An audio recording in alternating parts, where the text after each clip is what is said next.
Nós temos o prazer essa noite de falar com o médico, obstetra, que fala sobre a mulher de uma forma carinhosa e até musicada, Dr. Malcolm Montgomery. Hoje ele vai falar sobre um tema polêmico, a mulher e seus hormônios. Ele já chegou aqui. Vamos lá, Malcolm.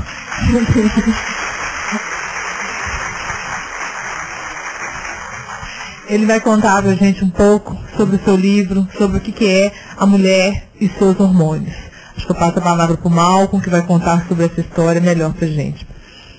Boa noite a todos, é um prazer estar em Minas Gerais de novo. Eu gosto muito daqui, tive 10 anos da minha vida que eu dei muito curso aqui com um grande amigo meu daqui de Belo Horizonte, o Gerson Lopes. Não sei se vocês conhecem o Gerson.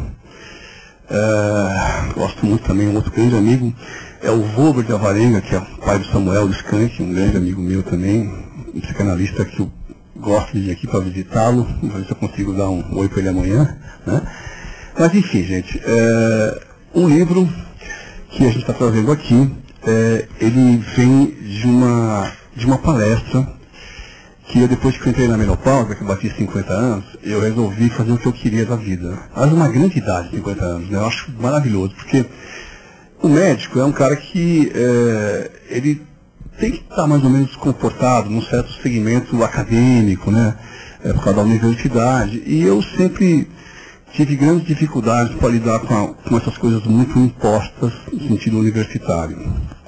Acho que minha primeira confusão, segundo minha mãe, eu tinha 6 anos, na aula de religião, no pré-primário, né? 6 anos primário ainda. Parece que eu levantei a mão, segundo minha mãe, que alguém ligou para ela depois, fez uma observação no boletim, né? E perguntei para a freirinha que dava aula, mas professora, se Deus é tão bonzinho assim, por que ele não fica amigo do diabo e acaba com tudo isso? Né? E parece que o pessoal não curtiu muito a pergunta, porque era uma lógica de criança, né? Lógica totalmente infantil, né? Então, desde moleque, eu sempre tive essa coisa de, na universidade também, eu não aceitava muito, né? Só dizia assim, o clitóris é um pênis atrofiado. Peraí. Então, depende da onde você olha. Eu posso dizer que o pênis é um clitóris hipertrofiado. Então, depende do referencial que eu adoto, né? Se eu adoto um referencial do homem, pode dizer que o clitóris é uma coisa atrofiada. Se você adota um referencial da mulher, é só você inverter. O pênis, né?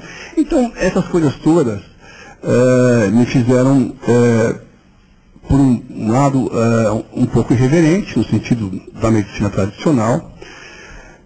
Tive alguns problemas com isso, mas são 32 anos, atendendo muita gente, operando muita gente, uma clientela grande em São Paulo, tenho 3 consultórios, toco os 3 até hoje, Rio, São Paulo e Curitiba, com maior satisfação desde a época de residente, né?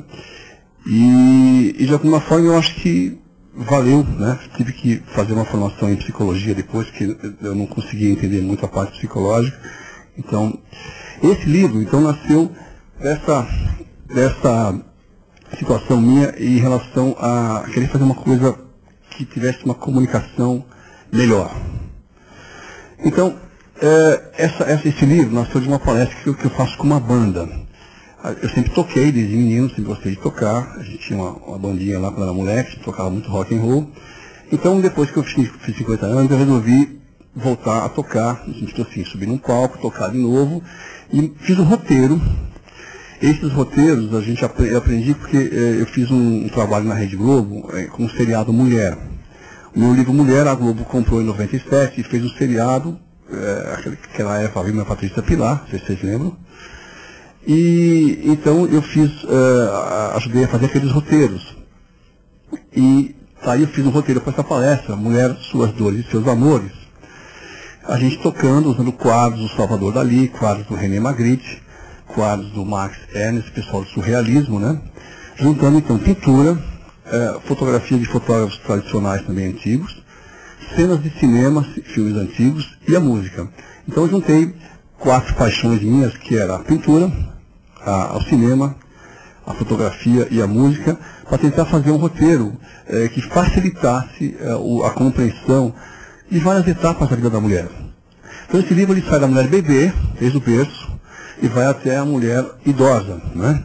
Até os 80 anos, levando de alguma forma pontuando o que em 28 anos, quando eu escrevi o livro, a palestra tinha 28 anos de prática médica, eu achava importante e relevante. Então a gente sai da infância, né? Como chama a mulher suas dores e seus amores, a gente começa com os amores, né?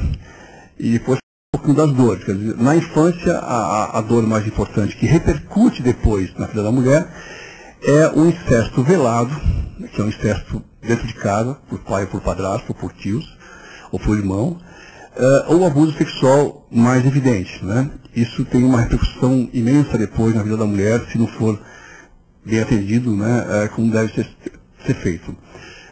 E depois a gente entra na adolescência, aí começa a coisa dos ciclos, né? As intercorrências do ciclo, passa pela maternidade, né? Falo também da paternidade na palestra, entro no climatério, na menopausa, e depois no envelhecimento, né?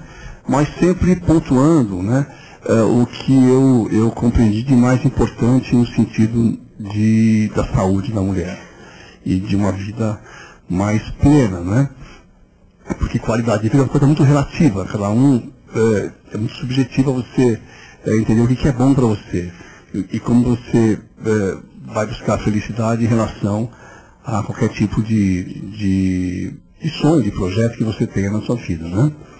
Então é isso, o livro, resumindo, é uma história dos 28 anos de atendimento à mulher, pontuando os pontos que eu achei clinicamente mais importantes, mas uma abordagem mais psicossocial também, né?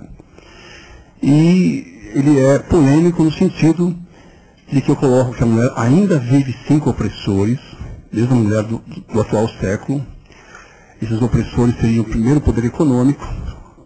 Eu acho que a mulher que não tem ainda autonomia econômica se submete a engravidar quando não quer, se submete a abortar quando não quer, se submete a ter relação anal quando não quer, finge orgasmo para agradar o marido. Então, de alguma forma, ela se submete. Então, esse é o primeiro opressor da mulher, o poder econômico. O segundo opressor que eu discuto aqui é a natureza. A natureza, ela impõe um ritmo à mulher de reprodutora, porque essa é a história da biologia evolucionista, no sentido de que a gente evoluiu bastante e tem um tipo de anatomia, né, depois que a gente ficou de pé, onde a criança nasce com um cérebro muito pequeno. Porque o fato de andar em 2 patas gerou uma alteração na bacia, e isso gerou o fato de cabeça grande e bacia pequena, a coisa não passava. Então, nós somos dos mamíferos que tem assim, a cabecinha menor quando nasce.